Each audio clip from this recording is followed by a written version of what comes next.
Hello everyone, this is Nidhi and welcome back to my channel all about law. As you have seen in the title, our today's topic of discussion will be demand draft. Now most of the people have this misconception that check and demand draft both are almost same. Most of the people don't know that there is huge difference between a check and a demand draft. So this video will be all about solving those misconceptions regarding the similarities between a demand draft and a check. So let's start with the video. Now whenever we hear the term demand draft or a check, both these instruments are used to transfer amount from one bank account to another. Okay, there are basically three similarities between a check and a demand draft. Cheque या demand draft जिसे हम DD भी बोलते हैं abbreviated form में, तो check या DD में केवल 3 सिमिलैरिटीज़ हैं. Except this 3 similarities there is nothing common between a cheque and a demand draft. Okay, let's talk about the similarities. Number 1, check and DD both are used as an instrument to transfer amount from one bank account to another. दोनों ही check as well as DD एक instrument के form में use किए जाते हैं जिसके through एक बैंक अकाउंट से दूसरे बैंक अकाउंट में अमाउंट ट्रांसफ़र किया जाता है.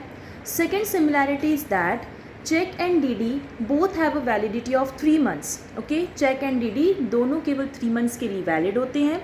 And third similarity is that both check as well as DD carry a unique or distinctive number as identification. Okay, उनका एक distinct identifying number होगा जिसके थ्रू वो आइडेंटिफाई होते हैं. तो except these 3 similarities there is nothing common between a check and a DD.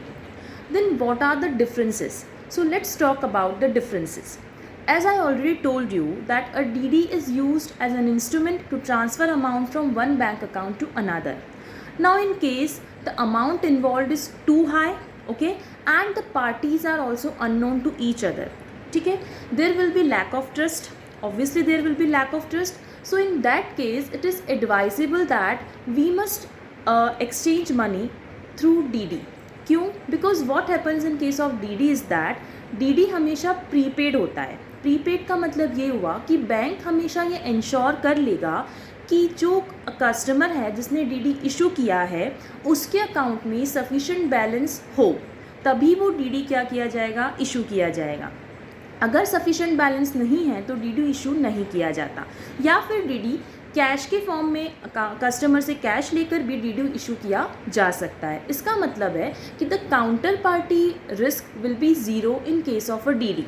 Okay, the bank will always ensure that there is sufficient balance in the account so that the DD doesn't get dishonor. जैसा कि check के case में होता है कि अगर sufficient balance नहीं है अकाउंट में तो क्या होगा, चेक डिसऑनर हो जाएगा, चेक बाउंस हो जाएगा. Okay, in case of lack of fund. लेकिन डीडी के केस में ऐसा कभी नहीं होगा. क्यों?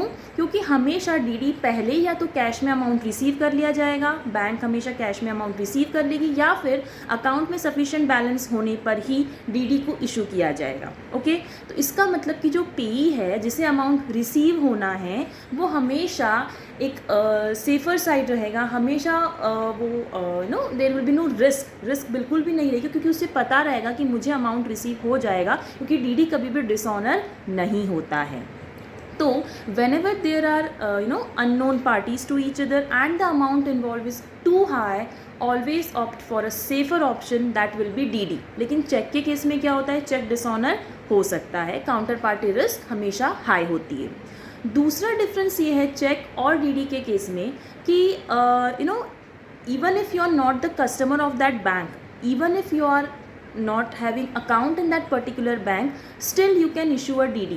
okay, मतलब DD इशू करने के लिए आपका उस पर्टिकुलर बैंक में अकाउंट होना मैंडेटरी नहीं है. अगर मैं उस बैंक की कस्टमर नहीं भी हूँ तो भी मैं DD इशू करवा सकती हूँ. जैसे कि मैंने बताया कैश के थ्रू भी DD इशू किया जा सकता है, तो अकाउंट होना ज़रूरी नहीं है. लेकिन चेक के केस में it is mandatory that you must have an account in that particular bank if you want to issue a check to another party.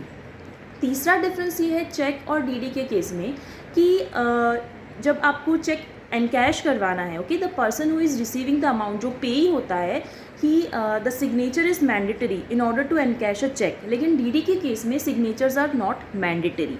Okay. दूसरी बात डीडी के केस में ये होती है कि DD is always issued on a bank. Okay. Cheque आप क्या कर सकते हैं, किसी इंडिविजुअल या किसी पर्सन के नेम के अगेंस्ट भी आप इशू कर सकते हैं, लेकिन डीडी हमेशा एक बैंक पे इशू होता है और फिर बैंक कंसर्न्ड पर्सन या कंसर्न्ड पार्टी को पेमेंट करती है.